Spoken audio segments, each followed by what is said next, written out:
Welcome back, you guys. The examples for this assignment, this is actually a review assignment, okay? So this review assignment is due on Wednesday, April 29th. Just like as if we were in class, since we are reviewing, that means that next time, so Friday, your assignment will actually be a test. Don't freak out. I'm treating it exactly the same way as if we were in class, okay? Your reviews and your tests are the exact same paper. The only difference is that your review will say review, your test will say test. Okay, these examples are also coming straight from your review assignment. Okay, again, the only change is that the letters are different. You're not going to see A, B, and C. You're going to see some other letters. But other than that, the problems are exactly the same. So as long as you're watching this video, you are good to go. Okay, so let's get into it. Okay, number one, notice it's not giving us any measures. It's actually asking us to name them, okay? And it'll say that on your assignment. I didn't write out the directions, but it'll say to name it, okay? So it's naming what angle corresponds with the arc BA, okay? So let's find arc BA, okay? Again, there's only two, so that means it's a minor arc. So we'll start at B, go from B to A, okay? And what angle does that create? Okay, we can see that it creates this angle 2. Okay, you guys did awesome on that. Okay, so that's all you have to do. Angle 2. Okay, arc BA corresponds with angle 2. Okay, now number 2, now it's actually giving us the angle. What arc corresponds with angle 1? Okay, this little angle symbol, angle 1 is right there. Okay, that means that it is this out to that. Okay, and you can write it AB, BA, as long as you just use those two letters. That means, we don't need the measure, just arc AB, and that's it. Okay, number 1 and 2, all you had to do was name the angle with its corresponding arc and vice versa. Arc corresponding angle. Okay, so let's look at number 3. Okay, this is where we learned that central angles are actually equal to their arcs. Okay, so this is kind of an easy one. We can see that this is the arc that it gave us, and then we're trying to find this angle inside. Okay, well, it gives us 80 degrees, so if that one's 80 degrees, we know that that question mark also has to be 80 degrees. And that is it, you guys. Okay, super easy. Okay, central angles, in fact, I'm going to make that note on your examples. Central angles equal their corresponding arcs. Okay, awesome. Well, let's look over to number 4. This is probably the most challenging. This is from last time where we're trying to find missing arcs. We're trying to actually find the measure of this arc when given angles and sometimes their arcs. Okay, so we're trying to find first, let's see what we're trying to find. Okay, little side note, this is 3 letters.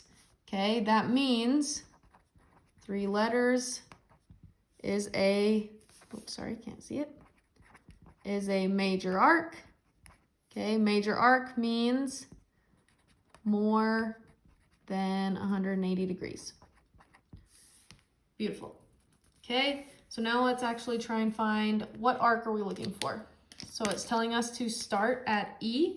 So we can go ahead and start at E. And then major arc is going to be more than half of the circle.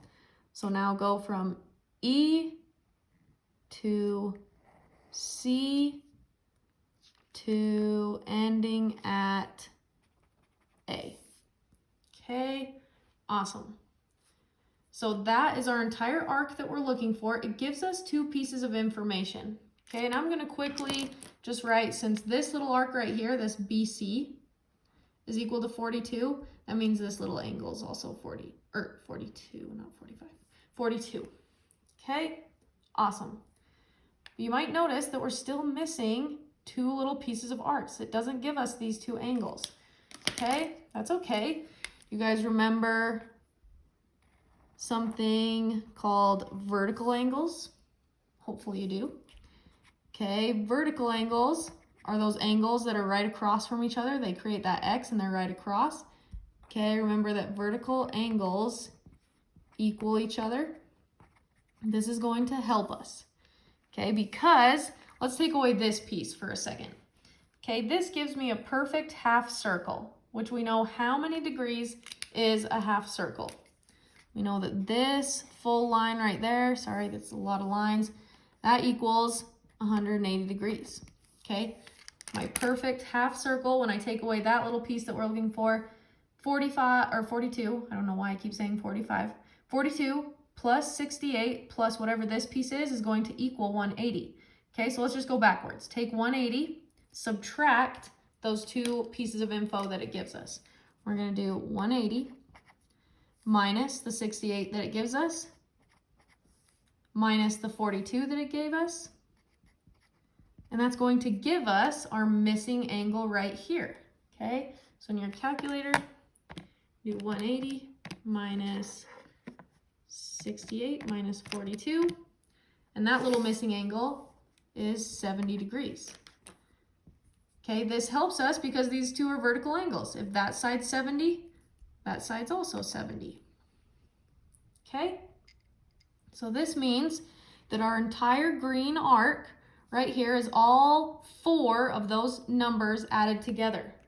Okay, so we can put that in our calculator now.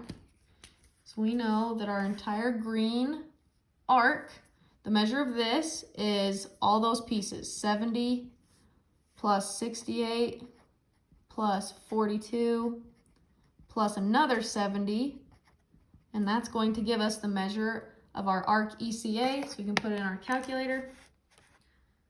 We have 70 plus 68 plus 42 plus another 70, and that's going to give us 250 degrees. Okay, there's not enough room to write out the measure of arc, so we'll just write it right there. Okay, so all that entire arc, all four of those angles combined equals 250 degrees.